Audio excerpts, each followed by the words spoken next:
आकाश उम्र 25-26 साल के आसपास होगी, जो अभी अभी यूएसए के एक कॉलेज से अपना एमबीए पूरा किया है। रंग गेहुआ, हाइट 5'8", भूरी आंखें, उन आंखों में एक ऐसी चमक जो किसी को आकर्षक कर ले अपनी ओर और सामने वाला इंसान अपनी जबान रोकने पर मजबूर हो जाए। पर्सनैलिटी बिजनेसमैन के लिए परफेक्ट थी। थोड़ा सादगी भरा एटीट्यूड भी था, लेकिन घमंड तो बिल्कुल भी नहीं। उसकी नज़र में गलत तो गलत ही होता है, लेकिन बात जब किसी के चेहरे की हंसी की हो तो जोक्स भी सुनाया करता था। सबसे ज़्यादा प्यार वो अपनी दादी से करता था, जिसे प्यार से डीएम बुलाया करता है। कबीर आकाश का सबसे करीबी और अच्छा दोस्त, दोनों भाई के जैसा एक साथ रहते थे। लगभग ये भी आकाश की उम्र का था और एक ही कॉलेज में साथ थे। प्रिया इंडिया के बिजनेसमैन की इकलौती बेटी, जो अपने पैसों का घमंड हर वक्त अपने पास रखती थी, बहुत सुंदर थी। सुबह सुबह का वक्त और वो तितलियों की तरह बागों में घूमा करती थी। उसकी बचपन वाली आदतें अभी गई नहीं थी, लेकिन बहुत कुछ बदल गया है। जिंदगी ने छोटी सी जिंदगी में बहुत मुश्किलों से वाकिफ करवाया। जब 8 साल की हुई, एक कार एक्सीडेंट में माँ का साथ छूट गया। कुछ वक्त गुजर जाने के बाद अचानक से पापा का साया भी सिर से छिन गया। चाचा चाची भी उस पर चोरी का इल्जाम लगाकर घर से बाहर निकाल फेंका। लेकिन कहते हैं ना, जिसका कोई नहीं उसका भगवान होता है, और वो किसी के साथ बुरा नहीं होने देता है। फूलों के बागों में घूम घूम कर टोकरी भर रंग बिरंगे फूल तोड़ ली। जल्दी जल्दी घर पहुंची। ये लीजिए बाबा, आप जाकर पहले पास वाले मंदिर में दे आइए, वरना वहाँ के पुजारी जी बहुत गुस्सा करेंगे और कहेंगे वो लखन आज तेरी बिटिया की वजह से फिर मैं लेट हो गया। समझा देना उसे कल से और जल्दी उठे। सुबह चिड़ियों की तरह फुदकती हुई पास वाली सविता चाची के घर गई, दरवाजा खटखटाते हुए। अरे ओ चाची, अभी तक उठे नहीं का? तुम्हारी तबीयत तो ठीक है ना? आज मंदिर में सुने हैं बहुत बड़ी आरती होने वाली है, जाओगी नहीं का? सविता चाची बाहर आई तो उसने झुककर आशीर्वाद लिया। वैसे चाची, आरती के नाम सुनकर बड़ी जल्दी बाहर आ गई तुम।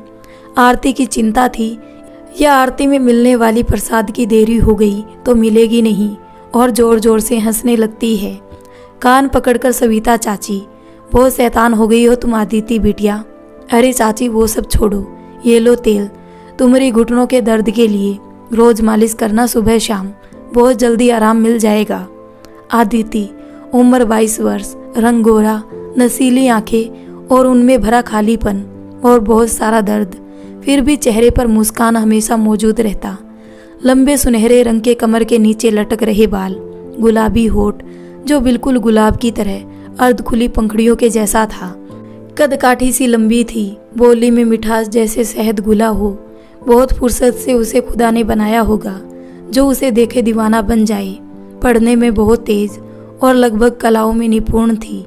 लोगों को अलग अलग तरीकों से बोलकर हंसाया करती थी। आसपास सभी लोग उसे बहुत प्यार करते थे।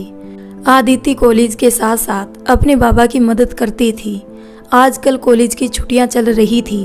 अब बाबा के बुढ़ापे के साथ उनकी तबीयत ठीक नहीं रहता, और उस बीमारी के इलाज के लिए मुझे बहुत सारे पैसे भी चाहिए। ये सोचते हुए आदिति जॉब ढूंढ रही थी। अर्जुन राठौर, आकाश के पिताजी, जो एक नंबर के लालची आदमी, पैसों का घमंड, गरीबों को कुछ ना समझने वाले, लेकिन शहर के बहुत बड़े बिजनेसमैन में गिने जाते थे। फोन पर बातें करते हुए, आकाश बेटा, तुम एयरपोर्ट पहुंच गए, ड्राइवर तुम्हें लेने आ गया है, तुम परेशान मत होना, वो तुम्हें पहचानता है, खुद तुम्हारे पास पहुंच जाएगा। आकाश ड्राइवर का इंतजार कर रहा था। कबीर ने कहा, क्या बात है मेरे शेर, आज तुम्हारे चेहरे पर मुस्कान, वो भी इतना कातिलाना। यूएसए में तुम्हें तो जोक सुनाकर हंसाना पड़ता था, और यहाँ तो बिना वजह के तुम हंसे जा रहे हो। तुम मुझसे ज़्यादा बेहतर कॉमेडी कर लेते, फिर भी तुम्हें हंसी नहीं आती थी। आज लगता है भाभी जी की यादों में अभी से खो गई। आकाश ने कहा, मेरी खुशी का ठिकाना नहीं है। शायद उसे भी पता चल गया होगा कि मैं उससे मिलने उसके शहर में आ गया हूँ। इन हवाओं का अपना रुख बदलना उसके एहसासों को पास ला रहा है, और मैं पता नहीं क्यों उसकी तरफ गांव में खींचा चला जा रहा हूँ, और मेरे होठ पर उसका नाम आने से ही मुस्कुरा रहा है। दिल तो करता है मैं अभी इन हवाओं के साथ बहता चला जाऊं और उसके गालों को चुपके से चूम लूं। मेरी आंखें अब और इंतज़ार नहीं कर सकती। मेरे कदम जाने क्यों मेरी घर के तरफ नहीं उसकी गांव की तरफ बढ़ना चाह रहा है।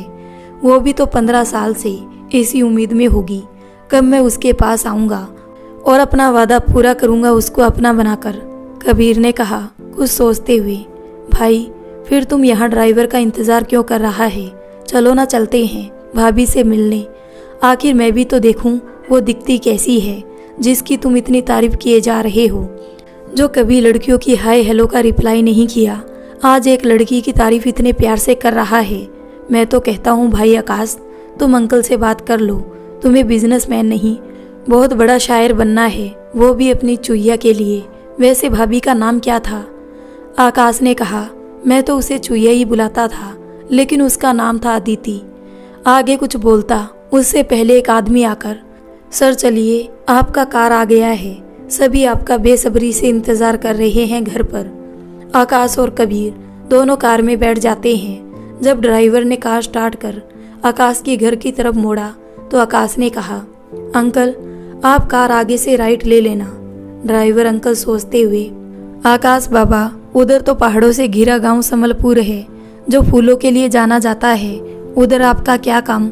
अगर घर पहुंचने में देर हुई तो बड़े साहब मुझ पर बहुत गुस्सा करेंगे, मेरी नौकरी भी जा सकती है। अंकल आप चिंता मत कीजिए, ऐसा कुछ नहीं होगा, मैं हूं ना, आप ले लो उस गांव की तरफ। जैसे ही गांव के करीब गई कार, आकाश कार की खिड़की से झांक कर देखने लगा। मन ही मन आज भी इस गांव की वैसी ही हालत है जैसी 15 साल पहले थी। कच्ची सड़कें, फूलों से सजा ये गांव। आकाश के मन में चल रहा सवाल, क्या मुझे पहचान पाएगी या वक्त के साथ भूल गई होगी? बहुत डर भी लग रहा है उससे मिलने से। कबीर अपना फोन जींस की पॉकेट से निकाल फूलों की तस्वीर कैद करने लगा। आकाश सच में यार ये गांव तो बहुत खूबसूरत है, इसलिए भाभी भी इतना ही बोला था। आकाश कबीर की बात को बीच में ही काटते हुए, भाई तुम हर वक्त ये बात मत बोला कर यार, तुमको पता है पापा को ये सब पसंद नहीं। तुम्हारे अलावा ये बात किसी और को पता भी नहीं लगनी चाहिए। सॉरी यार, आगे से ध्यान रखूंगा, मैं ये गलती नहीं करूंगा। आदिति भी आज सबलपुर गांव में आई थी और अपनी माँ के पसंद के सारे फूल लाई थी। आज उसकी माँ की बरसी थी। साल में इस गांव में आदिति 2 बार आया करती थी। चुपके से आकर घर के पास माँ के नाम से फूल छोड़ जाती थी। घर के अंदर जा नहीं सकती थी और ना ही किसी को कुछ बोल सकती थी। सब लोग समझते थे अपनी मम्मी पापा के जाने के बाद वो भी इस दुनिया से चली गई। आज फिर वो अपना भेष बदलकर फूल बेचने के बहाने आई थी। वैसे यहाँ कोई उसे पहचानता नहीं था, फिर भी खुद को छुपाकर लोगों की नज़रों से बचा करती थी। ऐसा क्यों करती थी? आकाश कुछ और नज़दीक पहुँचा तो मन ही मन, मुझे ऐसा क्यों लग रहा जैसे वो मेरे आसपास कहीं हो, बस कुछ ही दूरी पर हूँ उससे मैं। कार को रुकवाकर आकाश उतर जाता है, फिर एक घर की तरफ बढ़ा। ये पेड़ इतना बड़ा हो गया, आश्चर्य से आकाश बोला। कुछ देर और आगे बढ़ा और एक घर के सामने रुका। उस घर से शायद उसका पुराना रिश्ता हो। खड़ा होकर उस घर को बिना पलक झपकाए उस घर को खड़ा होकर देख रहा था। कबीर ने कहा, क्या हुआ भाई, यहाँ क्यों ठहर गए? आगे चलो ना, वो देखो कितना सुंदर फूल दिख रहा है। आकाश बिना कुछ जवाब दिए बस वहीं खड़ा खड़ा मुस्कुराते हुए कुछ सोच रहा था। वक्त कहाँ से कहाँ पहुँच गया, लेकिन उसकी यादें ऐसे है मेरे पास जैसे कल की ही बात है। तुम और तुम बस मेरी आशिकी हो। आदिति सामने से कुछ लोगों को आते हुए देख घबराकर वहां से झटके से निकलने की सोची। अपनी साइकिल की रफ्तार तेज की आगे बढ़ने लगी। मन ही मन सोच भी रही थी, काश वो कहीं से मेरे सामने आता।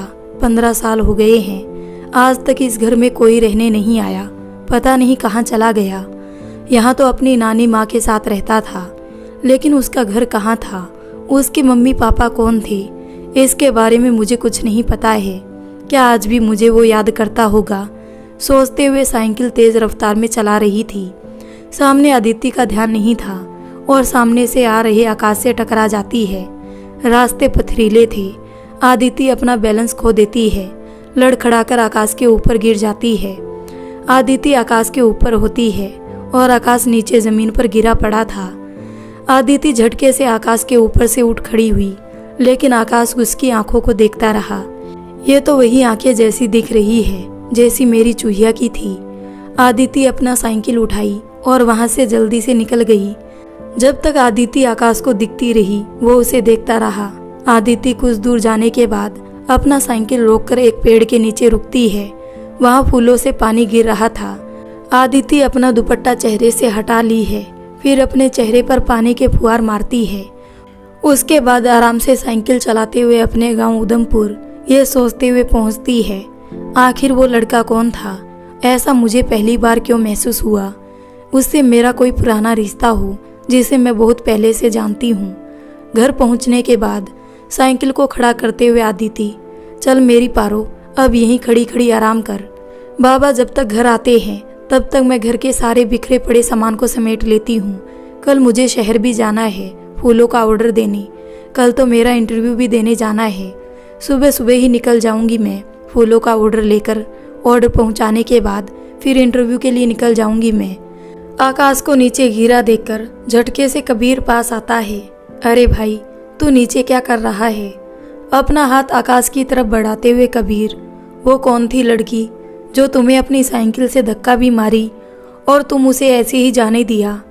आकाश ने कहा, छोड़ना भाई। कबीर के हाथ को पकड़ उठते हुए, क्या अब छोटी छोटी बातों के लिए लड़कियों से मुंह लड़ाना? गलती उसकी नहीं थी, मेरा ध्यान ही कहीं और था। कबीर ऊपर आसमान को देखते हुए, हे भगवान उठा ले मुझे। आकाश के इस रूप को मैं नहीं झेल सकता, उठा ले मुझे, उठा ले। आकाश ने कहा, उड़ा ले मजाक, जितना चाहे उड़ा ले। जब तुमको किसी से प्यार होगा उस दिन तुमको पता चलेगा। मेरी खैर छोड़ो। फॉलो मी कबीर को बोलकर आगे बढ़ने लगा। यार धीरे धीरे चलना, मुझे मार डालेगा क्या? एक तो मेरे पेट में चूहे कूद रहे हैं, ऊपर से तुम मुझे इतना भगा रहे हो। कबीर अपना मुंह बनाते हुए बोला। आकाश ने कहा, तुझे खाने के अलावा कुछ और दिखता है। मैं जानता था तुम्हें भूख लगेगी, इसलिए मैंने तेरे बैग में, अरे देखो चिप्स पड़े होंगे। कबीर ने कहा, ये चिप्स के पैकेट से क्या होगा? मेरा तो इससे कुछ नहीं होने वाला। आकाश कुछ दूर जाने के बाद एक घर के बाहर रुका जो शायद बहुत सालों से बंद पड़ा था। मैंने गेट पर ताला लटका था लेकिन दरवाज़ा खुला था। आकाश अंदर चला जाता है। यही वो जगह है जहां हम दोनों छुपन छुपाई खेलते थे। अंदर की तरफ भागते हुए यहाँ नानी माँ बैठकर हमें प्यारी प्यारी कबीरा और रानी की कहानियाँ सुनाया करती थी। यह आंगन आज भी कितना प्यारा दिख रहा है। आज मैं इस आंगन में 15 साल से ज़्यादा वक्त गुजारने के बाद आया हूँ, लेकिन उसके साथ गुजरे हर एक लम्हा इस आंगन में हमारे लगाए फूलों से महक रहा है। कुछ कदम ही मैं तुमसे दूर हूँ, पर मुझे अंदर ही अंदर ये सवाल खाए जा रहा है, तुम मुझे पहचान तो लोगी, या अगर मैं तुम्हारे सामने आया तो बचपन की तरह रूठ जाओगी? अब तो मैं तुम्हें यूं मना लूँगा, अगर रूठने का दिखावा करोगी तो भी। कबीर चिप्स खाते हुए आकाश के पास आया। ये तो मुझे कोई भूतिया बंगले के जैसा दिख रहा है। भाई तुम किसके घर में घुस गया? पता चला यहाँ अलग अलग प्रकार के भूतों का टीला होगा। अचानक घर की छत की तरफ से फड़फड़ाते हुए कबूतर आकर आकाश के कंधे पर आकर बैठ जाता है। कबीर फड़फड़ाने की आवाज़ सुनकर डर जाता है। ये देखकर आकाश जोर जोर से हंसने लगता है। अरे भाई डर मत, ये कबूतर है, कोई भूत नहीं जो इतना डर रहा है। अगर तेरे सामने अभी भूत आ जाए तो क्या करेगा? आकाश ने कहा, अभी तक तुम यहीं रहते हो। कंधे से उतारकर उसके सिर को सहलाते हुए कहता है। कुछ ही मिनटों में कबूतर उड़कर आंगन में लगे पेड़ पर बैठ जाता है। शायद वो कबूतर उस पेड़ की तरफ आकाश का ध्यान आकर्षित करना चाहता था। वो पेड़ उस वक्त लगाया गया था जब वो उस कबूतर को घर लाए थे, लेकिन आकाश का ध्यान उस पेड़ की तरफ नहीं गया। कुछ देर बाद आकाश का फोन बजा। मुस्कुराते हुए जींस की पॉकेट से अपना फोन निकालकर स्क्रीन की तरफ देखा तो नाम फ्लैश पापा हो रहा था। फोन को स्लाइड कर कान से चिपकाया तो उधर से आवाज आया, बेटा तुम कहाँ हो? आकाश को झूठ बोलना बिल्कुल पसंद नहीं था, इसलिए वो पापा से, पापा मैं वो समलपुर गांव आया हूँ। अर्जुन राठौर हेलो हेलो करते रह जाते हैं, लेकिन उनको आकाश का आवाज बिल्कुल सुनाई नहीं दिया। आकाश का ध्यान अपनी बाईं कलाई पर पहनी घड़ी पर। ओ नो, इतना वक्त हो गया, घर जल्दी जाना पड़ेगा वरना पापा को मनाना फिर मुश्किल हो जाएगा। कबीर को कार में जाकर बैठने के लिए कहता है। दौड़ते हुए घर के पास पहुंचा। मेन गेट पर ताला देखकर अपना मुंह लटकाए कार में आकर चुपचाप बैठ जाता है। अंकल, आप घर की तरफ कार को ले लो। अर्जुन राठौर अपने बेटे के अभी तक घर ना पहुंचने पर बौखलाए हुए थे, बहुत ही ज्यादा गुस्से में थे। अनिका राठौर, अर्जुन राठौर की धर्मपत्नी, अपने पति को गुस्से में देखकर, अरे अब आपको क्या हुआ जी, टमाटर की तरह लाल क्यों हुए हैं? आता होगा अभी हमारा बेटा, ऐसे आग बबूला होने से वो क्या जल्दी आ जाएगा? आपको पता भी है शहर में आज कितना बड़ा ट्रैफिक लगा है, ट्रैफिक हटने के बाद ही ना वो घर आएगा। कितने दिनों के बाद वो घर आ रहा है, आते ही आप उस पर बरस मत पड़ना, समझा देती हूँ आपको पहले ही। अगर आपने मेरे बेटे को डांटा ना तो मुझसे बुरा कोई नहीं होगा। कल आकाश की आने की खुशी में बहुत बड़ी पूजा रखी है मैंने, और अपना ये राठौर मेंशन फूलों से सजाया जाएगा। शाम को पार्टी भी होगी। वैसे भी अपने रिश्तेदारों में मिले हुए बहुत ही दिन हो गया है, पार्टी के बहाने सबसे मिलना भी हो जाएगा। अर्जुन राठौर को सोचते हुए, अरे क्या आप भी रिश्तेदारों को बुलाने के चक्कर में पड़ी है? बेकार में बहुत खर्चा बढ़ जाएगा। बेटा ही आ रहा है, सबको यहाँ बुलाकर क्या करना? यहाँ पूजा रखी है तो ठीक बात है, हम बस परिवार वाले ही काफ़ी है। इसके लिए झूठ मूठ का दोस्तों को रिश्तेदारों को बुलाकर। अनिका अपने पति की बात को बीच में ही काटते हुए, सुनो जी, आप कान खोल के आप मेरे काम में अपना टांग अड़ाए ना तो देख लेना ठीक नहीं होगा। इकलौता बेटा है मेरा, खुशियाँ उसके आने पर ना मनाऊं तो क्या करूं? हद करते हैं आप भी। मुझे आपसे शादी के पहले ही पता चल जाता आप इतने कंजूस आदमी हो तो अपने घर के नौकर के साथ इससे अच्छा भागकर शादी कर लेती, लेकिन आपके साथ कभी नहीं करती। क्या फ़ायदा इतने बड़े बिजनेसमैन की बीवी होने का? आपसे अच्छे तो मेरी सहेली बिंदु के पति है, मामूली बैंक के मैनेजर है, फिर भी देखो मुझसे ज़्यादा अच्छे और महंगी साड़ी और गहने पहनती है। अपने पड़ोस वाले शर्मा जी को देखो, उनका तो सिर्फ एक छोटा सा मेडिकल का दुकान है, फिर भी देखो हमेशा घूमने फिरने जाते हैं। हाल ही में दोनों मसूरी घूमकर आई, आप तो आज तक मेरे मायके भी नहीं ले गए हैं। मेरी तो किस्मत ही फूटी निकली जिस दिन आपसे शादी हुई। मुझे तो समझ नहीं आता आप इतने पैसों का करोगे क्या? मैं तो आपसे तंग आ चुकी हूँ, हर चीज के लिए रोक टोक करते। अनिका राठौर और अर्जुन राठौर दोनों पति पत्नी के बीच बात बात पर आपस में लड़ाई हो जाता है। अनिका राठौर अपने पति को घूरते हुए, मैं तो कल पूजा के साथ पार्टी करके रहूंगी, देखती हूँ आखिर मुझे कौन रोकेगा। इतना कहकर वो वहां से किचन की तरफ बढ़ जाती है। अर्जुन राठौर, ठीक है, जो आपकी मर्जी हो करो आप, बस मुझे अकेले छोड़ दो।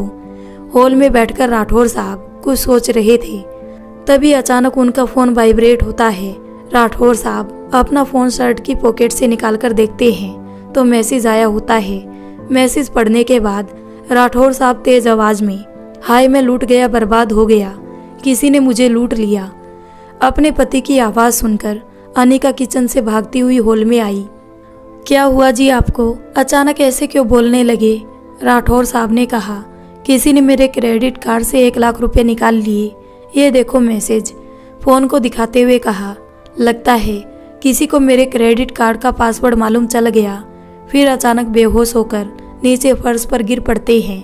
दूसरी तरफ कबीर आकाश को उदास देख, क्या हुआ आकाश, तेरा मुंह अचानक लटक क्यों गया? अभी कुछ देर पहले तक तो तुम बहुत ही खुश थे, लेकिन अब क्या हुआ? आकाश खामोश अपनी आंखें बंद किए हुए कबीर की बात को वो सुन रहा था। कबीर बहुत कोशिश करता है लेकिन आकाश को कुछ जवाब नहीं देता है। कुछ समय बाद राठौर मेंशन के सामने ड्राइवर कार रोकता है। कार के हॉर्न की आवाज़ सुनकर अनिका आरती की थाली लेकर झटके से गेट के पास आ जाती है। आरती उतारने के बाद दोनों अनिका का आशीर्वाद लेते हैं। फिर दोनों घर के अंदर आते हैं। आकाश इधर उधर देखने के बाद, पापा कहीं दिखाई नहीं दे रहे हैं। अनिका ने कहा, वो अपने कमरे में आराम कर रहे हैं। बेटे के आने की खुशी में वो नाच रहे थे, इसलिए उनका पैर फिसल गया और वो फर्श पर गिर पड़े, जिससे उनको कमर में चोट लग गया है। अभी वो दवा लेकर सोए हैं। अभी बेटा तुम उनसे ना मिलो तो तुम्हारे पापा के लिए बेहतर होगा। बेटा तुम दोनों हाथ मुंह धोकर फ्रेश हो जाओ, तुम्हें भूख लगी होगी। आकाश बेटा, बहुत सालों बाद मैं तुम्हारे पसंद की सारी खाना बनाई हूँ। आकाश हल्की सी मुस्कान देकर अपने रूम की तरफ बढ़ जाता है। कबीर भी उसके साथ रूम में चला जाता है। कबीर बोला, क्या हुआ यार, उस गांव से ही तुम उदास हो, कुछ बता भी नहीं रहे। आकाश ने कहा, कुछ नहीं भाई, बस इतना समझ लो मैं अपनी मंजिल के पास जाकर भी हार गया। खैर चलो, जल्दी से अब फ्रेश हो जाओ तुम, वरना तुम्हारे पेट से सारे चूहे बाहर निकल आएंगे। फिर दोनों हंसने लग जाते हैं। दूसरी तरफ आदिति बाबा का इंतजार करते करते पता नहीं उसकी कब आंख लग गया और वो सो जाती है, उसे पता भी नहीं चलता है। कुछ देर बाद आदिति चीखते हुए उठकर बैठ जाती है। फिर से वही सपना आया, मैं हूँ और एक लड़का जो मेरे हम उम्र का, दोनों बचपन में साथ खेल रहे हैं। लेकिन उस लड़के का चेहरा बिल्कुल धुंधला दिखाई देता है और वो घर जो मेरे घर के पड़ोस में पड़ता है वो साफ साफ दिखाई पड़ता है।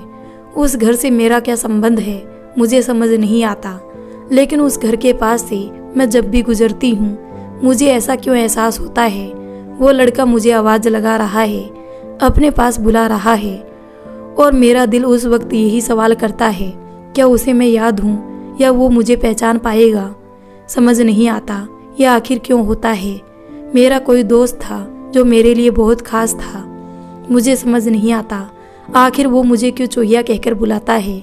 अगर ये सपना मेरे बचपन से संबंध रखता है तो वो मुझे याद क्यों नहीं है। शायद मम्मा के खोने के बाद मेरे सिर पर जो गहरा चोट लगा था इसलिए भूल गई मैं। वो कबूतर भी मेरे आसपास अपने पंख फड़फड़ाते हुए आता है, मानो वो मुझे कुछ याद दिलाने की कोशिश कर रहा हो या कुछ दिखाने की कोशिश। उसी वक्त बाबा का आवाज़ आदिति को सुनाई दिया। झटके से निकलकर बाहर आई। आज बाबा बहुत तेज खांस रहे थे। बाबा, आपको कितनी बार मना करूं, आप इतना काम मत किया करो। अब आपकी उम्र खेतों में जाने की नहीं है, मैं हूँ, सब संभाल लूंगी। आदिति बाबा को दवा पिलाकर आराम करने के लिए कहती है। फिर वो फूलों के खेत की तरफ निकल जाती है।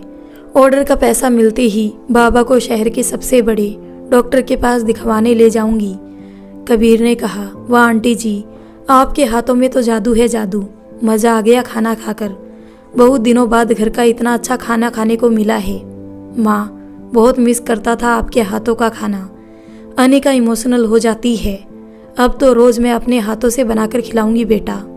नेक्स्ट डे सुबह सुबह खेतों से रंग बिरंगे सुगंधित फूलों से भरा मिनी ट्रक लाकर अपने घर के बाहर खड़ा कर देती है। बाबा आदिति को काम करते देख भावुक हो जाते हैं और उसकी आंखों से आंसू टपक रहे थे। आदिति उसके पास आकर समझाती है, आप कुछ मत बोलना, आपके आंसू मुझसे सब कह गए। आंसू पहुँचते हुए, बाबा आप मुझे बस आशीर्वाद दीजिए, आज मेरा इंटरव्यू है और बेकार की बातों को आप अपने दिमाग से बाहर निकाल फेंको। अच्छा, सविता चाची आपको आकर खाना और दवा दोनों खिला देगी, इसलिए आप सिर्फ आराम करेंगे। खेतों के बारे में आप तो बिल्कुल नहीं सोचेंगे। अच्छा बाबा, आप आराम कीजिए, मैं अभी अपना हुलिया ठीक करके आती हूँ, बहुत बड़े बिजनेसमैन के घर का ऑर्डर लेकर जाना है। कुछ देर बाद आदिति अपना गेटअप बदल कर आई बाबा के सामने। बाबा देखकर आदिति को एक हल्की सी मुस्कान देते हैं। बेटा, मन में मैं कुछ सोचता हूँ तो तुम्हें कैसे पता चल जाता है कि मैं किस बात को लेकर अंदर ही अंदर परेशान हो रहा था।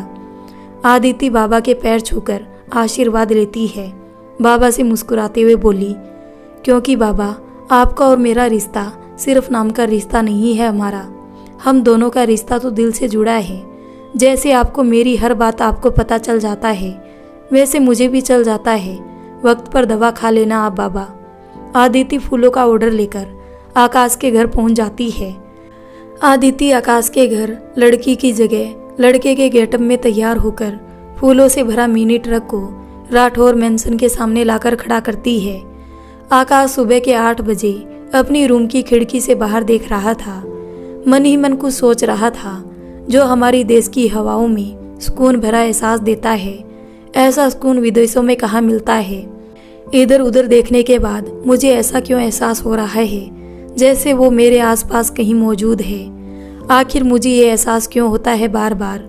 ना चाहते हुए भी मेरा दिल पता नहीं कहाँ खो जाता है।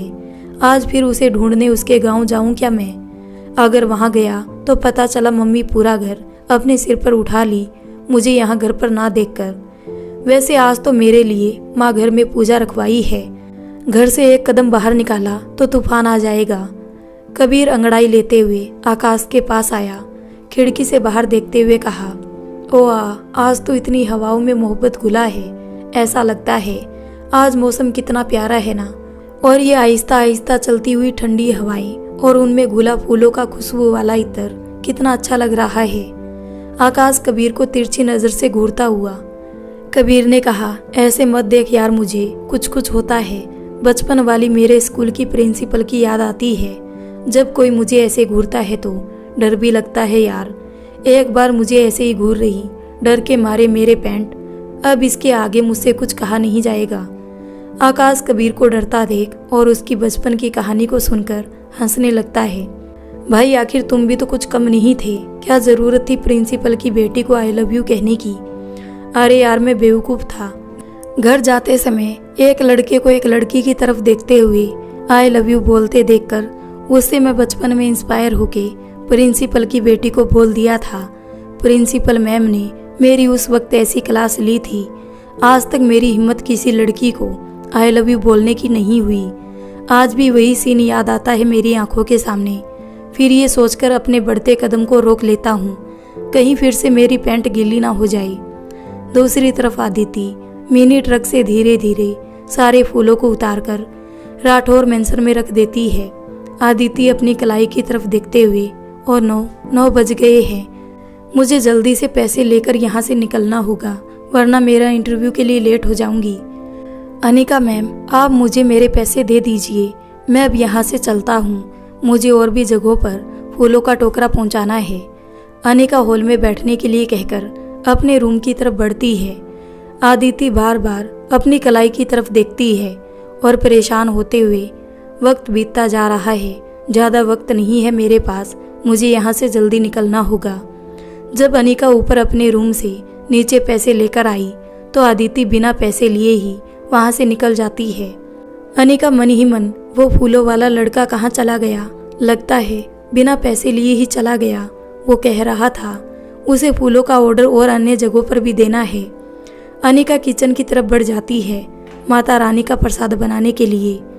जाते जाते अपना कीमती लॉकेट राठौर मेंशन के अंदर ही गिराकर आदिति चली जाती है। कुछ देर बाद हॉल में आकाश आता है। आदिति जल्दी जल्दी राठौर मेंशन से बाहर निकलकर अपने फूलों से भरा मिनी ट्रक लेकर चली जाती है। आकाश हॉल में आया और आने के बाद टेबल पर रखा न्यूज़पेपर उठाकर सोफे पर बैठ जाता है। कुछ देर बाद आकाश का ध्यान टेबल के नीचे गया। आकाश बिना कुछ सोचे उसे उठाकर अपने हाथ में ले लेता है। उसके बाद वो अपनी माँ को आवाज़ देता है। आकाश का आवाज़ सुनकर अनिका जी किचन से बाहर आती है। क्या हुआ आकाश?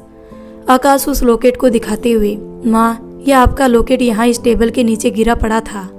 अनिका देवी अपने हाथ में उस लॉकेट को देखते हुए, बेटा ये मेरा नहीं है, पता नहीं ये हॉल में कहाँ से गिरा। कुछ देर पहले ही तो मैं सारा साफ सफाई की। उसके बाद सोचते हुए, फूल देने वाले के अलावा यहाँ अभी तक कोई बाहरी आदमी नहीं आया है।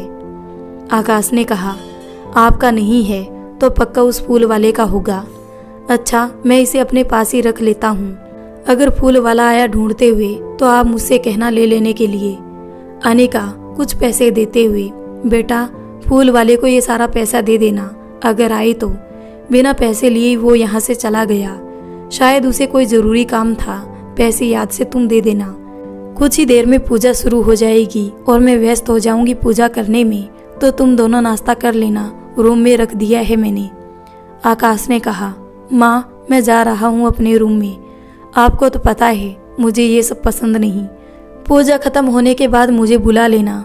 धीरे धीरे राठौर मेंशन में आसपास से आकर लोग पूजा में शामिल होने लगे थे। आदिति इंटरव्यू होने के बाद फिर से अपना गेटअप बदलकर राठौर मेंशन पहुंच गई। आकाश कबीर से बोला, अगर फूल वाला पैसा लेने आए तो तुम मेरे रूम में भेज देना। कबीर को पूजा पाठ में ज़्यादा मन लगता था, इसलिए वो नीचे था। बात दरअसल पूजा की नहीं थी। कबीर भुक्खड़ उसे तो प्रसाद में मिलने वाले मोतीचूर के लड्डू से था। कबीर दरवाजे के आसपास ही था। आदिति आकर कबीर से बोलती है, क्या आप अनिका मैडम को बुला दीजिएगा, मुझे अपना फूलों का पैसा लेना था। कबीर ने कहा, अच्छा वो फूल वाला तुम हो। सीढ़ियों की तरफ इशारा करते हुए कहा, आगे से लेफ्ट ले लेना, तुम्हें तुम्हारा पैसा मिल जाएगा। आदिति सीढ़ियों की तरफ बढ़ी, आगे से लेफ्ट लेकर आकाश के कमरे के बाहर पहुंची और दरवाजे को नॉक की। आकाश आवाज सुनकर आया और दरवाजा खोला। आदिति का ध्यान आकाश पर पड़ते ही अपनी बड़ी आंखें करते हुए शर्म से नजरें झुका ली। ये कहाँ से आया? अनिका मैम कहाँ है? शर्म नहीं आता? बिना शर्ट के सामने खड़ा है। मैं भी क्या सोच रही हूँ? मैं तो खुद लड़के के गेटअप में आई हूँ। आकाश ने कहा, अंदर आओ। आदिति डरते हुए नजरें झुकाकर गई। अरे यार, तुम मुझे देखकर बिना शर्ट के लड़कियों की तरह क्यों शर्मा रहे हो? आदिति मन ही मन, मैं कोई लड़का नहीं लड़की हूँ, इसलिए शर्मा रही। अब जल्दी से जल्दी मेरे पैसे दो, मैं यहाँ से 9-2-11 होती हूँ। आकाश आदिति को उसके पैसे दे देता है और वो लॉकेट लेने के लिए पीछे मुड़कर ढूंढने लगता है। आदिति झटके से दरवाजे की तरफ भागना चाहिए, लेकिन उसका पैर अचानक नीचे पड़ी बॉल पर चला जाता है। आदिति एक कदम भी नहीं आगे बढ़ी थी, वही आकाश के ऊपर गिर पड़ी। आकाश बेड पर गिरा और उसके ऊपर आदिति भी गिर जाती है। गिरने के बाद आदिति के सिर से कैप निकल जाता है, जो अपने बालों को छुपाने के लिए लगा रखी थी। टोपी निकलने के बाद सारे बाल बिखर जाते हैं। खिड़की खुली हुई थी, उससे आती हवाएं आदिति के बिखरे बालों को, उसके गालों को चूमने पर मजबूर कर रही थी। एक पल के लिए दोनों एक दूसरे की आंखों में खो जाते हैं। नीचे माता रानी की पूजा चल रही थी। पूजा के दौरान पंडित जी के द्वारा शंखनाद हुआ, जिसका आवाज दोनों के कानों तक पहुंचा। आदिति झटके से उठने की कोशिश की, लेकिन आदिति के पैर फिर से बॉल पर आने के कारण वापस आकाश के ऊपर गिर जाती है। आकाश फिर से खो जाता है। बिना मेकअप के कोई लड़की इतनी सुंदर कैसे दिख सकती है? आंखों में शर्म हया, चेहरे पर मासूमियत, बिना काजल के ये नशीली आंखें कितनी खूबसूरत लग रही है। आदिति इस बार खुद को संभालते हुए झटके से आकाश के ऊपर से उठकर खड़ी हो जाती है। अपने बाल को समेटते हुए झटके में वो टोपी उठाकर फिर से लड़के के गेटअप में तैयार हो जाती है, लेकिन आकाश अपलक उसे निहारता रहता है। आदिति दरवाजे की तरफ झटके में बढ़ी, लेकिन आकाश आदिति का हाथ पीछे से पकड़ लेता है। आदिति डरते हुए अपना हाथ छुड़ाने की कोशिश करने लगी। तभी आदिति का ध्यान आकाश के बाएं हाथ में लटक रहे लॉकेट पर गया। बिना कुछ बोले और बिना कुछ सोचे वो आकाश को धक्का देकर लॉकेट लेकर भाग जाती है। आकाश नीचे गिर पड़ा, जिससे उसके सिर में चोट आ गई और वो अपने रूम में ही बेहोश हो गया। कबीर को अनिका जी ने इशारा की कि वो आकाश को बुला ले। अब पूजा खत्म होने वाली थी, लेकिन आरती करने के बाद कबीर आकाश को कॉल किया।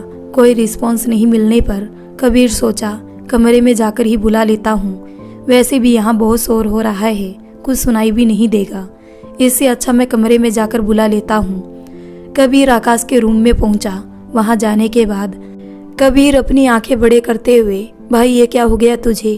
अपनी आंख खोल आकाश। पानी का फुआरा चेहरे पर देते हुए उठाया। आकाश होश में आया। भाई ये कैसे हुआ? तुम बेहोश कैसे हो गए थे? तुम्हारे सिर से खून भी निकल रहा है, आखिर इतनी चोट कैसे लगी? खैर चलो ऊपर बेड पर बैठ जाओ, मैं फर्स्ट एड बॉक्स लेकर आया। कबीर झटके में अनिका जी के रूम से फर्स्ट एड बॉक्स लेकर आया और आकाश के जख्म पर मरहम पट्टी कर नीचे चलने को कहा। आकाश चलो, आंटी जी बुला रही है, आरती होने वाली है। आकाश अपने कबर्ड से सिंपल येलो रंग का कुर्ता पहनकर नीचे आया। येलो कुर्ता पजामा में किसी फिल्मी हीरो से कम नहीं लग रहा था। आरती होने के बाद सबको प्रसाद दिया गया। अनिका राठौर झटके में आकाश के पास उसके कमरे में आती है। बेटा ये तुम्हारे सिर पर चोट कैसे लगी? परेशान होते हुए अनिका जी पूछी। आकाश ने कहा, अरे माँ ये चोट बहुत छोटा है, आप तो जानती हो ना, मेरे कमरे में आज भी बचपन की तरह बहुत सारा बॉल पड़ा रहता है, बस उसी का परिणाम है। बॉल पर मेरा पैर चला गया था, जिससे मैं स्लिप करके नीचे गिर पड़ा। अनिका जी ने कहा, बेटा ज़्यादा तकलीफ तो नहीं है, दर्द तो नहीं हो रहा तुम्हें? सच सच बताना मुझे। माँ देखो बिल्कुल ठीक हूँ, और देखो ये मेरे हाथ में प्रसाद खा रहा हूँ, मुझे कुछ नहीं होगा माँ, जब तक आप मेरे साथ हो। अब नीचे जाओ माँ, सभी आए मेहमान आपके बारे में पूछ रहे होंगे, आप कहाँ गायब हो गई? नीचे तेरे चर्चे बहुत हो रहे हैं, जाकर सुनना। लगता है बेटा तेरे हाथ अब पीले करने पड़ेंगे मुझे। अच्छा, पार्टी में कोई लड़की पसंद आई तो मुझे बताना, मैं तुम्हारी शादी करवा दूंगी पक्का। कबीर बोला, बिल्कुल सही कहा आपने आंटी जी। आकाश के लिए लड़की ढूंढना आप शुरू कर दो। आकाश के हाथ में लड्डू था। कबीर के मुंह में जबरदस्ती ठूसते हुए, ये खा और अपना मुंह बंद रख, मुझे नहीं करना कोई शादी वादी, मैं कुंवारा ही रहूंगा माँ का लाडला बनकर। कबीर लड्डू से भरा मुंह से बोलने की कोशिश कर रहा था। आंटी जी, नीचे आपको पंडित जी बुला रहे हैं। माँ आप नीचे जाओ, आपको पंडित जी बुला रहे हैं। ये भूखड़ पहले मुंह का लड्डू तो खत्म कर लेता, फिर माँ को बताता उनको पंडित जी बुला रहे हैं। इतना भी सेंस है तुम में। आदिति जल्दी जल्दी अपना मिनी ट्रक लेकर अपने घर पहुंची। घर पहुंचने के बाद पता चला पापा की तबीयत ठीक नहीं थी। आदिति बाबा को दवा पिलाकर आराम करने के लिए बोली। सविता चाची आई, तुम आ गई बेटा। कब से तुम्हारे बाबा सिर्फ तुम्हारे बारे में पूछ रहे थे। खाना भी खिलाने की कोशिश की मैंने, पर वो तुम्हारे बिना एक निवाला भी नहीं खाएंगे, ऐसा मुझे बोला। आदिति बोली, क्या आप भी बाबा बिल्कुल बच्चों की तरह हरकत करते? आप खाना खाकर दवा खा लेते तो खांसी इतनी तेज नहीं हो रही होती आपकी। अच्छा चाची, आप खाना ला दो, मैं बाबा को खिला दूंगी। सविता खाना लेकर आई। आदिति खाने की थाली लेकर बाबा को कैसे भी मनाकर खिला देती है। बाबा आपको अब 1 घंटे के बाद दवा लेना है। सविता बोली, बिटिया अब तुम भी खा लो, सुबह से जो तुम बाहर निकली हुई हो कुछ खाई भी नहीं होगी। हमारा कितना मदद करती हो तुम। चाची मैं अभी आई हाथ धोकर, झटके से घर से बाहर निकलकर हाथ धोकर वापस आकर चाची के सामने बैठ जाती है। सविता चाची बोली, बैठ बिटिया, तो को आज अपने हाथों से खिला देती हूँ। आदिति आराम से नीचे सविता चाची के सामने बैठ जाती है। सविता चाची अपने हाथों से खाना खिलाने लगती है। आदिति की आंखों में आंसू झलक पड़े। सविता चाची बोली, बेटा तुम क्यों रोने लगी? सब्जी में मिर्च ज्यादा डाल दिया है मैंने। पानी का गिलास पकड़ाते हुए, पानी पियो, मिर्ची नहीं लगेगी। आदिति बिना कुछ बोले सविता चाची से लिपटकर रोने लगी। माँ की याद आ रही है तुम्हें? मैं समझ सकती हूँ तुम्हारा दर्द बिटिया, क्योंकि मेरा बचपन भी बिना मेरी माँ के साथ के गुजरा था। रो मत बिटिया, तुम्हारी चाची तो तुम्हारे पास है ना। आदिति खुद को संभालते हुए रोटी का टुकड़ा सविता चाची को खिलाई। चाची मुझे पता है आपको भी अपने बेटे बहू की याद आ रही है। आपने भी कुछ नहीं खाया होगा। आज आपके बेटे का जन्मदिन था ना, इसलिए आप उनके पसंद का खाना बनाई थी, और वो हर साल की तरह इस बार भी नहीं आए। कोई बात नहीं चाची, तुम्हारी बिटिया एक दिन तुम्हारे बेटे से मिलवा के रहेगी। वैसे भी मेरे होते हुए आप किसी और को प्यार करो मुझे मंजूर नहीं है। सविता चाची हंसने लगती है, लेकिन सीने में जो दर्द था वो एक माँ के सीने से जल्दी खत्म तो नहीं होगी। खाने के बाद दोनों फिर सोने चले जाते हैं। आदिति लेटी हुई थी और किसी सोच में डूबी थी। एक तरफ जॉब की टेंशन, मुझे मिलेगी कि नहीं, दूसरी तरफ बाबा की तबीयत को लेकर टेंशन। दिन ब दिन बाबा की तबीयत ठीक होने की बजाय और बिगड़ती जा रही थी। आदिति करवटें बदल रही थी। टेंशन से उसकी नींदी उड़ गई थी। जब मेरा कॉलेज खुल जाएगा तो फिर मैं सारा कुछ संभाल लूँगी। समझ नहीं आ रहा मुझे, और डर भी लग रहा है कैसे सब कुछ संभाल पाऊंगी। अभी पैसों की भी ज़रूरत है मुझे, कॉलेज के अगले सेमेस्टर में एडमिशन करवाने के लिए, ऊपर से बाबा के इलाज का खर्चा। अभी ज़्यादा वक्त नहीं गुजरा हुआ था, रात के 8 ही बजे थे। आदिति कभी उठकर बैठ जाती थी, कभी लेटकर सोने की कोशिश कर रही थी। अचानक आदिति का फ़ोन रिंग हुआ। फ़ोन को अपने हाथ में लेकर देखा तो शालू फ्लैश हो रहा था। आदिति फ़ोन को स्लाइड कर फ़ोन को अपने कान से लगाई। आदिति ने कहा, हाँ बोल शालू, कैसे याद किया मुझे? मायूस होकर बोली। शालू बोली, क्या हुआ तुझे? उदास लग रही, सब ठीक तो है ना?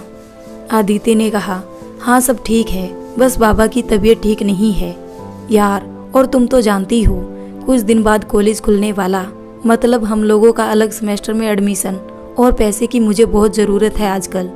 तुम्हें तो पता है फूलों से ज़्यादा इनकम नहीं हो पाता है, और सविता चाची के भी तो अपने खर्चे होते हैं। करूं भी तो क्या करूं मैं, कुछ समझ नहीं आ रहा। बिजनेस शुरू करने के लिए भी पैसों की बहुत ज़रूरत पड़ेगी। शालू बोली, प्लीज़ यार तू सेंटी मत कर मुझे, इमोशनल होना बंद कर। तुझे गुड न्यूज़ देती हूँ, मतलब एक दिन के 10,000 मिलेंगे। सिर्फ आज रात के लिए मेरे पास काम है। अगर तुम हाँ बोलो तो मैं बात कर लेती हूँ मैनेजर से, वेटर की कमी है। अगर तुम हाँ बोलो तो मैं बता दूँ मैनेजर को लड़की मिल चुकी है। देख यार, ज़्यादा वक्त नहीं है, मुझे पैसों की ज़रूरत है, मैं तो जा रही। एक दिन वेटर की नौकरी करने में कोई परेशानी तो नहीं है, वैसे भी पूरे 10,000 मिल रहा है। आदिति कुछ सोचते हुए हाँ बोल देती है। सबसे छुपकर घर से निकल जाती है। शालू मेन रोड पर मैनेजर और कुछ और लड़कियों के साथ इंतजार कर रहे थे। शालू ने कहा, कहाँ रह गई थी यार, तुम्हारा कब से इंतजार कर रहे थे हम लोग। पार्टी स्टार्ट होने में 30 मिनट बाकी है, चलो जल्दी से गाड़ी में बैठो। बिल्कुल चुप रहना, कोई सवाल मुझसे मत करना। वहां पहुंचने के बाद मैनेजर ने कहा, अपना अपना ड्रेस कोड पहनकर वेटर के गेटअप में तैयार हो जाओ, उसके बाद अपने अपने काम में लग जाओ सभी। आदिति, शालू और बाकी लड़कियां भी अपना ड्रेस कोड पहन वेटर के गेटअप में तैयार हो जाती है। आदिति परेशान थी, इसलिए उसे ध्यान ही नहीं था वो सुबह यहाँ आ चुकी है। सभी अंदर जाती है और अपने अपने काम में लग जाती है। अनिका राठौर पार्टी में आती है, चैंपियन का बोतल खोलकर पार्टी को स्टार्ट करती है। पार्टी में चारों तरफ सिर्फ आकाश के चर्चे हो रहे थे। राठौर साहब का बेटा जितना स्मार्ट और हैंडसम है ना, उतना इंटेलिजेंट भी। यूएसए में एमबीए में गोल्ड मेडलिस्ट है। आदिति मन ही मन ऐसा क्या है उस आकाश राठौर में। यहाँ चारों तरफ सिर्फ उसके ही चर्चे हो रहे हैं। अमीर बाप का इकलौता बेटा है ना, इसलिए शानदार पार्टी रखी गई है। बड़े लोगों का तो इतनी बड़ी पार्टी रखना तो आम बात है। खैर, मैं क्या बेकार की बातें करने लगी, मुझे तो बस कुछ घंटों की वेटर की नौकरी करनी है और फिर अपने रास्ते। आदिति जूस का ट्रे लेकर मेहमानों को सर्व कर रही थी। तभी अचानक उसका ध्यान अनिका राठौर पर पड़ा। आदिति के तो होश ही उड़ गए। ये क्या, मैं तो सुबह यही फूलों का ऑर्डर देने आई थी, वो बदतमीज इंसान। खैर मुझे क्या। पार्टी में ज़्यादातर लड़कियां भरी पड़ी थी सिर्फ आकाश को देखने के लिए, क्योंकि आकाश के बारे में सभी सुने थे, कोई देखा नहीं था। पार्टी कंटिन्यू चल रहा था। अचानक सारी लाइट्स ऑफ हो गई। सभी का ध्यान सीढ़ियों की तरफ था। कबीर हाथ में माइक लेकर, लेडीज एंड जेंटलमैन, और पार्टी में कह ठाने वाली ब्यूटीफुल पापा की परियां, अटेंशन प्लीज। आई होप आप सभी पार्टी एंजॉय कर रहे होंगे। मुझे पता है आप सभी क्या सोच रहे होंगे, यही ना, अभी तक आकाश राठौर कहाँ रह गई। आप सबका इंतजार खत्म हुआ, वो रहा आकाश राठौर। जैसे ही कबीर बोलता है, आकाश राठौर के ऊपर हल्की रोशनी पड़ती है, फिर धीरे धीरे सारी लाइट्स ऑन हो जाती है। लगभग सारी लड़कियों का ध्यान आकाश राठौर के ऊपर था, सिवाय अदिति के। आदिति अपना काम कर रही थी। कबीर बोला, प्रीटी गर्ल्स, अगर आप सभी पूजा में शामिल होती तो आकाश राठौर से उस वक्त मिल लेती, लेकिन आजकल के बच्चों को पूजा पाठ कहाँ भाता है। खैर, जिन्होंने नहीं मिला है वो मिल सकती है। जैसे ही आकाश राठौर नीचे आया, सारी लड़कियां सेल्फी लेने के लिए दौड़ पड़ी। आदिति, सारे अमीरजादे ऐसे ही होते हैं, लड़कियों के पीछे भागते हैं, ये भी ऐसा ही है। देखो, नीचे आते ही लड़कियों से घिर पड़ा। कबीर भीड़ को नियंत्रित करता है, सिक्योरिटी गार्ड को बुलाकर अनिका सभी से आकाश राठौर को मिलवाई। शहर के सभी जाने माने बिजनेसमैन पार्टी में शामिल थे। अनिका दरअसल अपने बेटे का शादी करवाना चाहती थी, इसलिए पार्टी रखी थी। पार्टी में शहर के सारे बिजनेसमैन की बेटियों को इनवाइट की थी। अनिका मन ही मन, मेरे बेटे को कोई तो पसंद जरूर आएगी।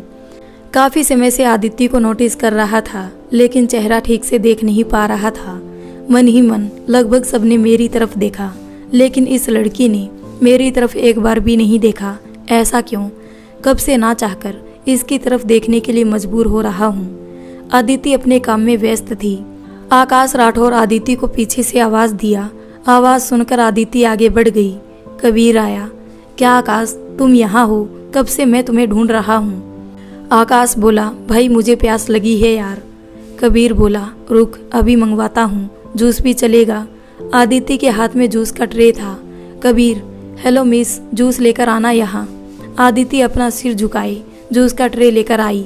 आकाश देखते ही पहचान गया, ये तो वही लड़की है जो फूल लेकर आई थी।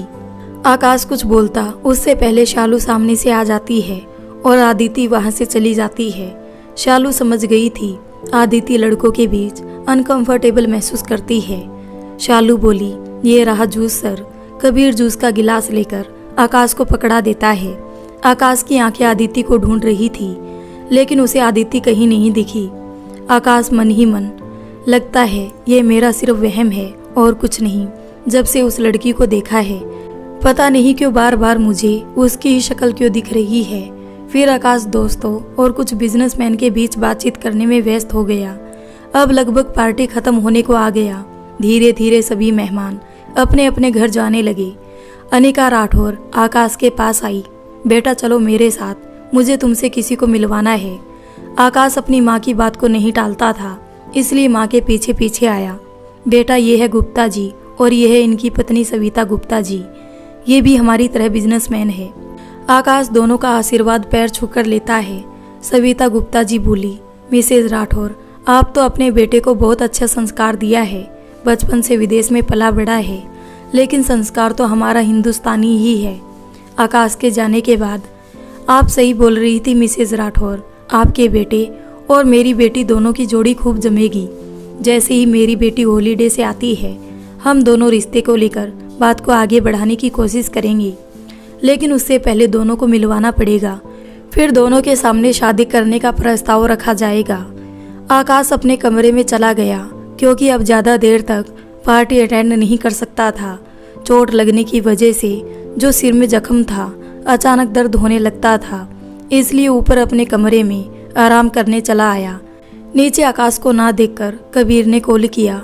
आकाश स्क्रीन को स्लाइड कर कॉल को उठाया, फिर बोला, देख कबीर, अब तेरी कोई बात नहीं मानूंगा, समझा। इतनी देर तक तो पार्टी में था और अब नहीं। प्लीज मुझे फोर्स मत कर, मैं नहीं आ पाऊंगा। कबीर बोला, अरे यार तुम खिड़की के पास आकर बाहर देखो, पार्टी में आई लड़कियां तुम्हें जाते जाते बाय बोलना चाहती थी। अब मुझसे रिक्वेस्ट की तो मुझे देख अब गुस्सा करने की जगह एक बार आजा मेरे यार।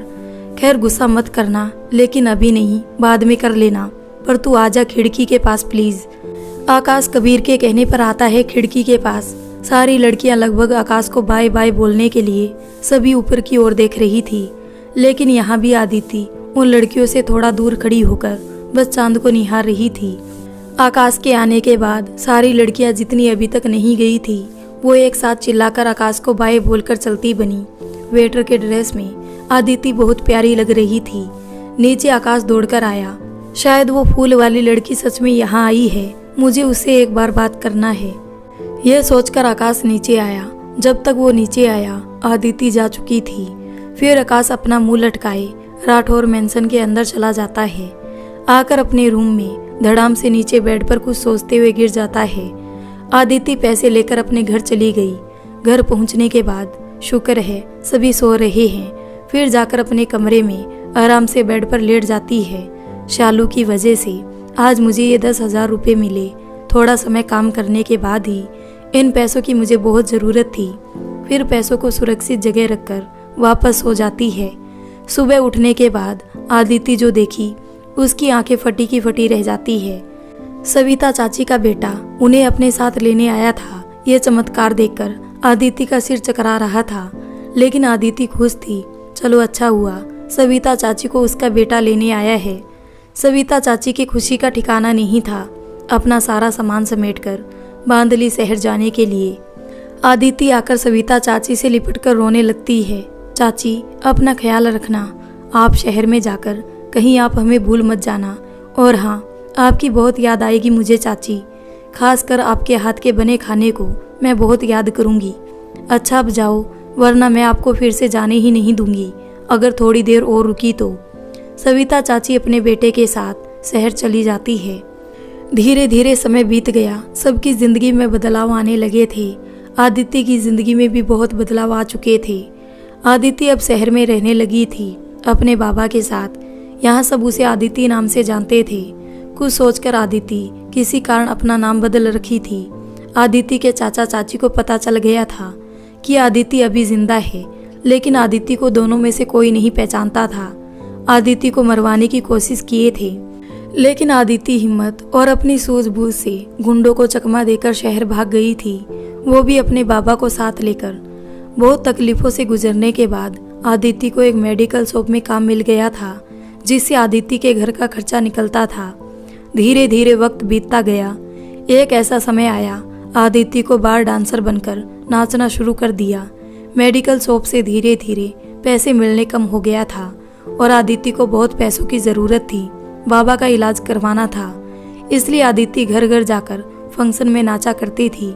नाचकर उसे जो पैसा मिलता था उससे घर का खर्चा और बाबा के इलाज का खर्चा निकालती थी। बाबा की आंखों में आंसू झलक पड़े। आदित्य आंसुओं को देखकर समझ गई बाबा को मेरी फिक्र सता रही है, इसलिए वो रो रहे हैं। आदित्य बोली, बाबा आप बिल्कुल चिंता मत कीजिए, आप मुझ पर अपना भरोसा और आशीर्वाद बनाए रखिए। मैं जानती हूँ बाबा, बहुत अच्छी पढ़ाई करने के बाद भी मुझे बाहर डांसर बनकर छोटे छोटे फंक्शन में नाचना पड़ रहा है, लेकिन मैं आपसे वादा करती हूँ यह काम मैं जल्द ही छोड़ दूंगी। बस आप जल्दी से जल्दी ठीक हो जाइए। कुछ दिन गुजरने के बाद बाबा की तबीयत बहुत खराब हो गई।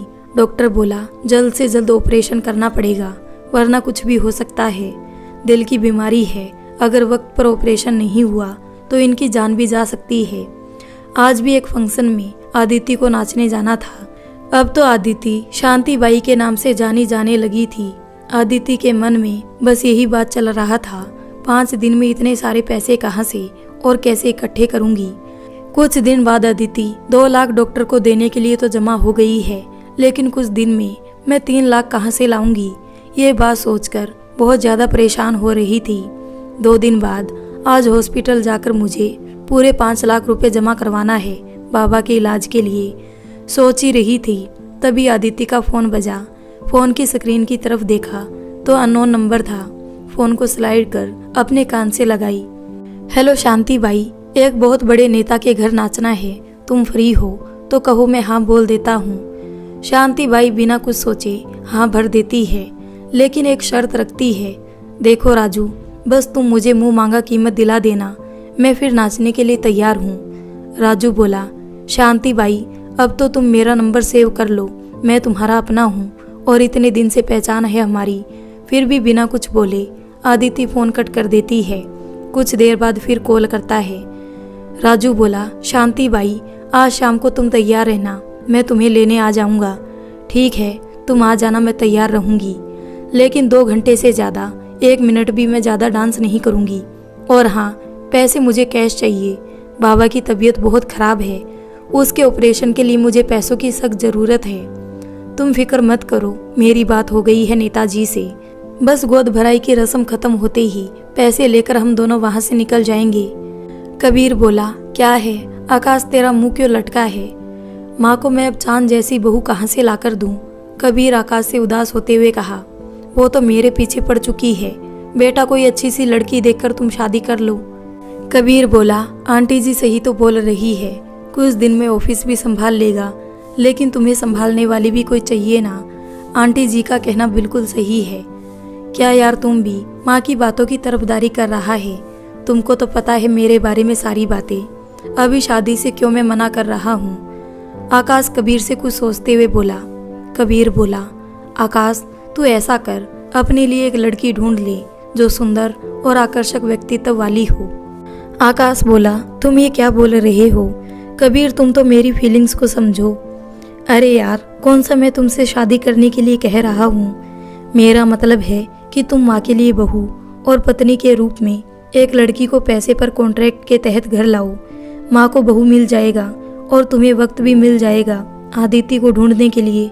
शादी हो जाने के बाद जब घर में बहू आएगी तो तुम्हारी माँ शादी के लिए फोर्स भी नहीं करेगी, फिर तुम आदित्य को अच्छे से ढूंढना। आकाश बोला, यार कबीर तुम्हारा तो आइडिया कमाल का है, ऐसा करता हूँ, माँ को बिना बताए मैं मंदिर में शादी कर लूँगा और घर लेकर चला जाऊँगा। फिर क्या, माँ बहू को सामने देखकर कुछ नहीं बोलेगी। लेकिन एक परेशानी है कबीर, कॉन्ट्रैक्ट पर शादी करने के लिए मुझसे कौन तैयार होगी और माँ का भी ख्याल रखे। कबीर बोला, तू क्यों फिक्र कर रहा है, वो भी कोई बहुत जल्द मिल जाएगी। अरे यार, बातों बातों में मैं तुम्हें बताना ही भूल गया हूँ, आज हम लोगों को बड़े शहर निकलना है, कल मीटिंग्स है ना। आकाश बोला, अच्छा हुआ याद दिलवा दिया, वरना मैं तो भूल ही गया था, कल हमारी मीटिंग्स भी है। चल यार, अब पैकिंग कर लेते हैं। कबीर बोला, अंधेरी शहर जाना है। राजू शांति बाई को कॉल करता है। कहाँ हो शांति बाई, कब से मैं तेरा इंतज़ार कर रहा हूँ, तेरे घर के बाहर कहाँ हो तुम? राजू, मैं बाबा के साथ हॉस्पिटल में हूँ, वहीं रहो, कुछ देर में आती हूँ। कुछ देर बाद बाबा से मिलकर शांति बाई घर पहुँचती है। राजू बोला, शांति बाई, अभी तक तुम तैयार नहीं हो, बहुत देर हो रही है, तुम जल्दी से तैयार हो जाओ। नेताजी के बॉडीगार्ड का फोन आया था, कब तक आ रहे हैं, हमें वो पूछ रहे थे। बस 5 मिनट रुको राजू, मैं अभी तैयार हो जाती हूँ। और तुम्हारा बहुत शुक्रिया राजू, तुमने मेरी इतनी बड़ी मदद की, तेरा ये उपकार मैं कभी नहीं भूल सकती हूँ। वैसे तेरे पास इतने सारे पैसे आए कहाँ से? शांति बाई, छोड़ना ये सब बातें, कैसे पैसे लाया तू क्यों पूछ रही है, अब जल्दी से तैयार हो जाओ। शांति बाई राजू को गले लगाते हुए कहा, भगवान तुम्हारे जैसा दोस्त सबको दे। राजू शांति बाई को नेताजी के घर का बहाना करके नेताजी के फार्म हाउस पर ले गया। घर पूरा फूलों से सजा हुआ था, लेकिन वहाँ कोई भी दिखाई नहीं दे रहा था, नेताजी और उनके दोस्तों के अलावा। शांति बाई और राजू दोनों पहुंचे। जैसे अंदर दोनों घर के अंदर जाते हैं, राजू को सिर पर किसी ने पीछे से वार किया। चोट लगने की वजह से राजू वहीं गिरकर बेहोश हो गया। शांति बाई बोली, ये क्या बदतमीजी है, राजू को बेहोश क्यों किया? नेताजी के दोस्तों में से किसी ने कहा, हमारे बीच इस राजू का क्या काम? अब बिना कुछ कहे सुन शांति बाई, अब तुम नाचना शुरू करो, वरना दारू का नशा एक बार उतर गया तो फिर तेरे हुस्न को देखकर नहीं चढ़ने वाला। नेताजी बोले, अरे पैसे तुम्हें मैंने नाचने के लिए ही दिए थे, समय बर्बाद करने के नहीं, समझी? अच्छा होगा तुम बिना कुछ कहे अब नाचो, वरना मेरा पैसा लौटाकर तुम जा सकती हो।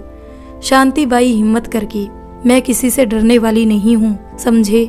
शांति बाई नाम है मेरा, मेहनत करके पैसे लिया करती हूँ, किसी का खैरात बांटा हुआ नहीं लिया करती हूँ। बोलते हुए शांति बाई नाचना शुरू किया। अंधेरी रात में रोशनी से जगमगाया रहता था। अंधेरी शहर बहुत ही खूबसूरत शहर था। अंधेरी शहर में आकाश और कबीर जैसे ही आते हैं। बीच शहर में उनका कार का टायर पंचर हो गया। आकाश कार से नीचे उतरकर कार के बोनट पर बैठकर कुछ सोच में डूब गया।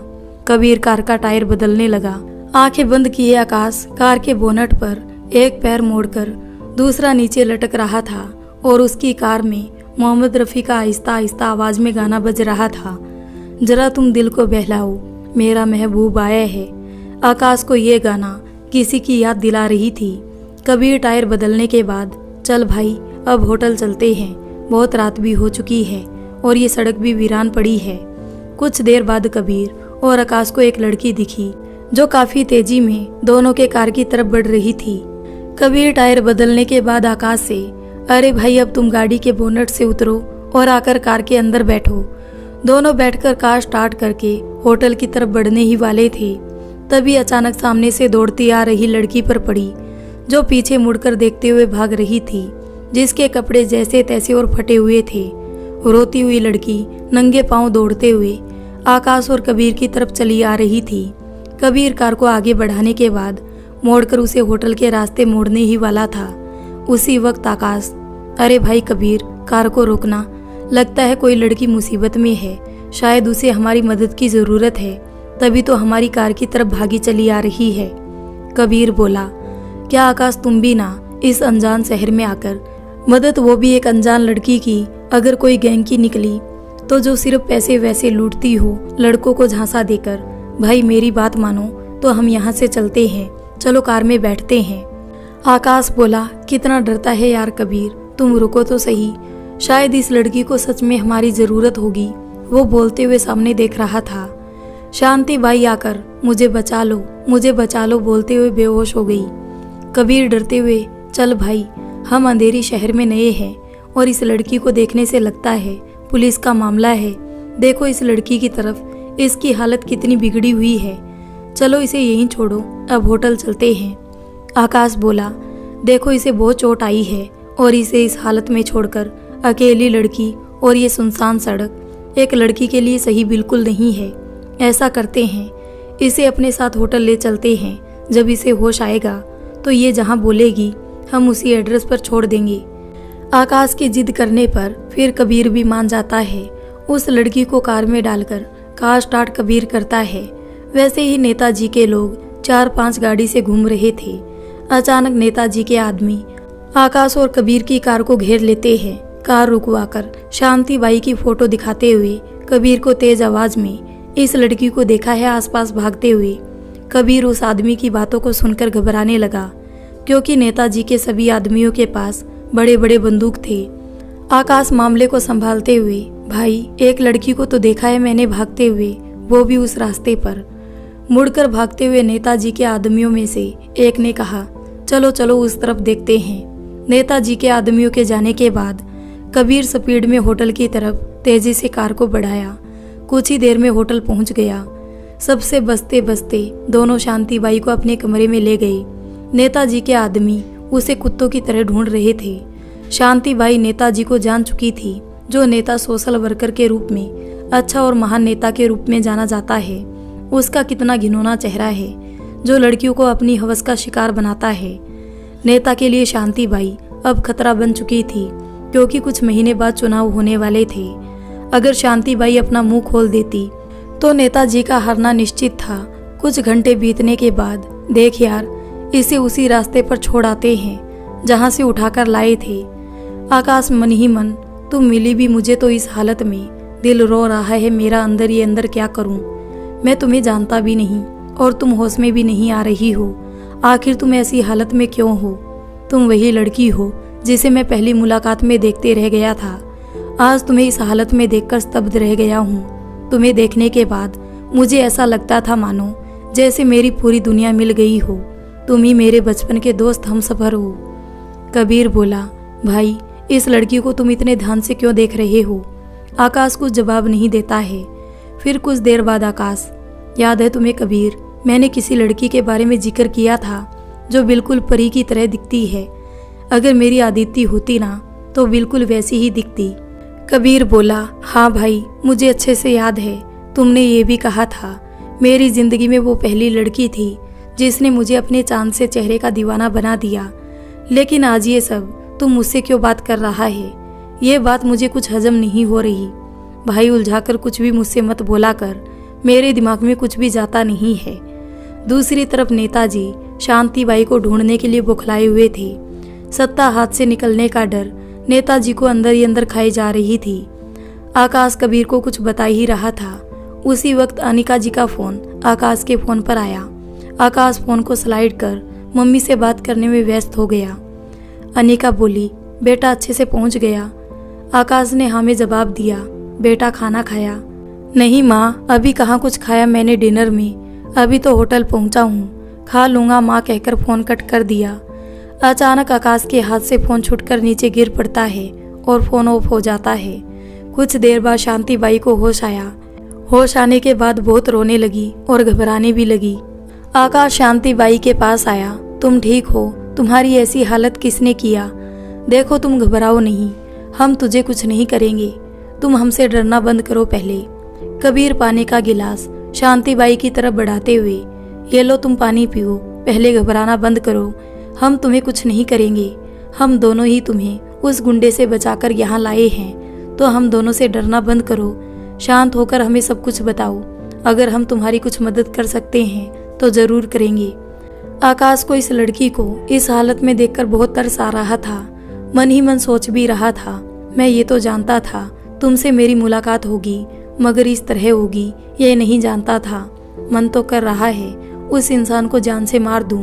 तुम्हें छूने के अलावा बुरी नजर डालने की कोशिश किया है। वो गुंडे कौन थे जो तुम्हारे पीछे पड़े थे और तुम उनसे डरकर ऐसे क्यों भाग रही थी? उनकी शिकायत तो कर ही सकती थी। उस रास्ते पर ही तो पुलिस स्टेशन था। वहां जाने की बजाय तुम अकेले सुनसान सड़क पर उनसे बचते हुए भाग रही थी। पानी पीने के बाद एक गहरी सांस लेती है, फिर सारी बातें दोनों को बता देती है। सारी कहानी सुनने के बाद आकाश को नेताजी पर बहुत गुस्सा आ रहा था। अब तो नेताजी के आदमी मुझे कुत्तों की तरह पूरे शहर में ढूंढ रहा होगा। इस शहर से कहीं बाहर जा भी नहीं सकती। पुलिस वाला नेताजी के टुकड़ों पर पलता है। सारे के सारे नेताजी के कहे अनुसार अपना काम करते हैं, वरना स्टेशन में बैठकर कुर्सी सभी तोड़ते हैं। साहब ये दुनिया बहुत बुरी है। यहाँ के लोग जानवर से भी बदतर सलूक करते हैं। आप दोनों मुझे यहाँ से जाने दीजिए। कहीं ऐसा ना हो मेरी वजह से कहीं आप दोनों किसी मुसीबत में पड़ जाए। अच्छा होगा आप दोनों मेरे मामले से दूर रहे। शांतिबाई बोली, अभी मेरा जाना बहुत ज़रूरी है। हॉस्पिटल में भर्ती मेरे बाबा है, उनका आज ऑपरेशन होने वाला है। पता नहीं हुआ या नहीं ऑपरेशन। मेरा दिल तो बहुत घबरा रहा है, क्योंकि नेताजी के आदमी मेरे बाबा तक पहुंचकर उनका नुकसान भी कर सकता है। मैं क्या करूं? मुझे कुछ समझ नहीं आ रहा, क्या करूं? आकाश शांतिबाई से एड्रेस लेकर कबीर को हॉस्पिटल भेज देता है। देखो तुम घबराओ नहीं, तुम्हें तुम्हारा बाबा मिल जाएंगे, बस तुम रोना बंद करो। अच्छा किया जो तुमने अपने कोई भी जान पहचान वाले को नहीं बताया है। बाबा कहाँ है? कबीर हॉस्पिटल पहुंचता है, वो भी अपना भेष बदलकर एक डॉक्टर बनकर। बाबा की तबीयत बिगड़ी हुई थी। कबीर आकाश को कॉल करके बताया, तुम दोनों जितना जल्दी हो सके हॉस्पिटल पहुंचो। उस लड़की के बाबा की हालत ठीक नहीं है। उनकी जुबा बस अपनी बेटी को लगा रही थी। पूछने पर उन्होंने कहा, डॉक्टर साहब आप मेरी बेटी को बुला दो, कब से उससे मेरी बात नहीं हुई है। आकाश बहुत सोचने के बाद दिमाग में आकाश को एक तरकीब सूझी और वो शांतिबाई को अपनी पत्नी बनाकर कैसे भी हॉस्पिटल पहुंचे। हॉस्पिटल जाकर शांतिबाई अपने बाबा के वार्ड में गई, जहां शांतिबाई को ढूंढते हुए नेताजी के आदमी हॉस्पिटल पहुंचे थे, लेकिन उससे पहले कबीर पहुंचकर दूसरे वार्ड में शिफ्ट कर दिया था। बाबा बोले, बिटिया अब मेरा अंतिम समय आ चुका है, अब आगे का सफर तय नहीं कर पाऊंगा। अच्छा किया बिटिया जो आज तुमने शादी कर ली, वरना मेरे माथे पर यह कर्ज रह जाता, मैं चैन से मर भी नहीं सकता। आकाश की तरफ देखते हुए पास बुलाए। फिर बाबा अपनी बेटी का हाथ आकाश के हाथ में देते हैं। बेटा इसका हमेशा ख्याल रखना और कोई भी मुसीबत हो उसमें इसका साथ देना। आकाश सोच में पड़ गया, कुछ दिमाग मेरा भी काम नहीं कर पा रहा है, क्या बोलूं। कुछ देर बाद बाबा, बेटा मुझसे तुम दोनों वादा करो हमेशा साथ रहोगे।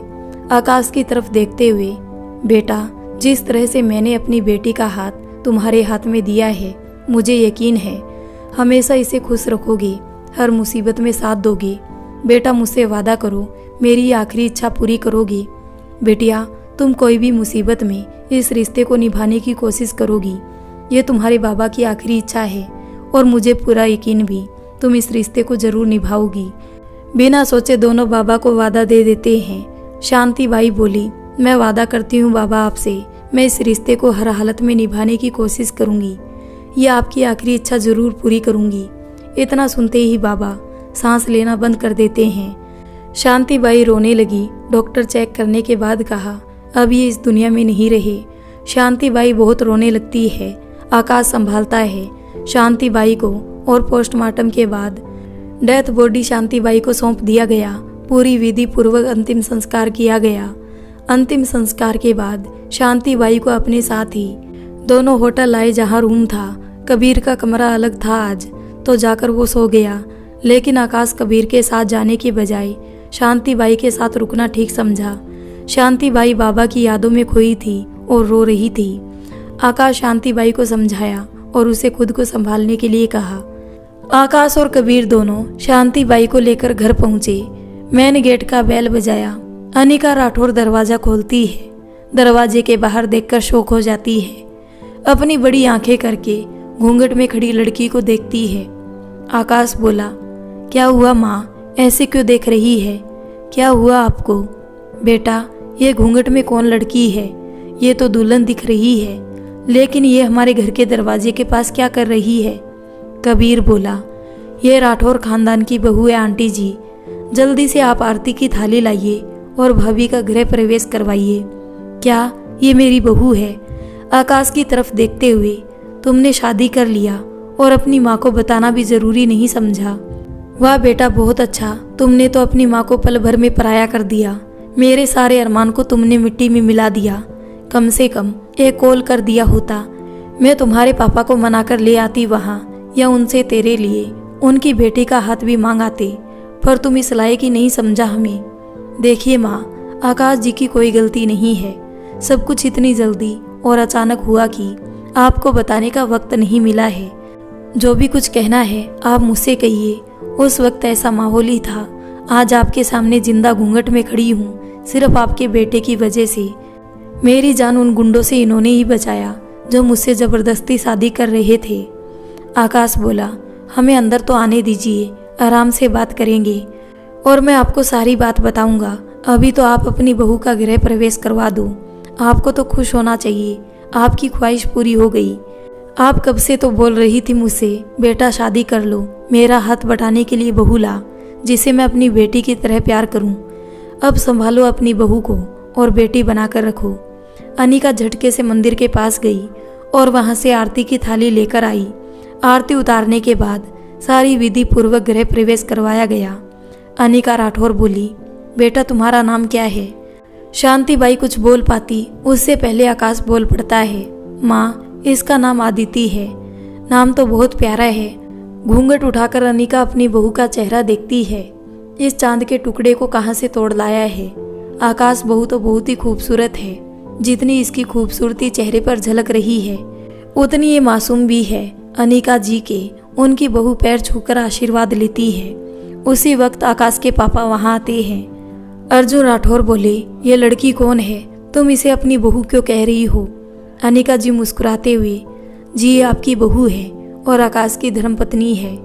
अर्जुन राठौर गुस्सा करते हुए, किसी को भी ये सड़क से उठाकर ले आएगा और तुम इसे अपनी बहू मान लोगी? मैं नहीं मानता इस शादी को और ना कभी इसे अपनी बहू मानूंगा। राठौर खानदान की बहू कोई सड़क छाप नहीं बनेगी। वहां से चले जाते हैं। अर्जुन राठौर के जाने के बाद अनिका जी अपनी बहू से, आकाश के पापा के बात का बुरा मत मानना बेटा, वो स्वभाव के ऐसे ही है। धीरे धीरे वो तुम्हें अपना बहू मान लेंगे, चिंता मत करो। चलो मैं तुम्हें तुम्हारे कमरे तक छोड़ाती हूँ, तुम आराम कर लो, धीरे धीरे सब ठीक हो जाएगा, किसी भी बात की चिंता मत करना। तो दोस्तों, आपको ये कहानी कैसी लगी? अगर अच्छी लगी हो तो वीडियो को लाइक कर दें, हमारे चैनल को सब्सक्राइब कर लें।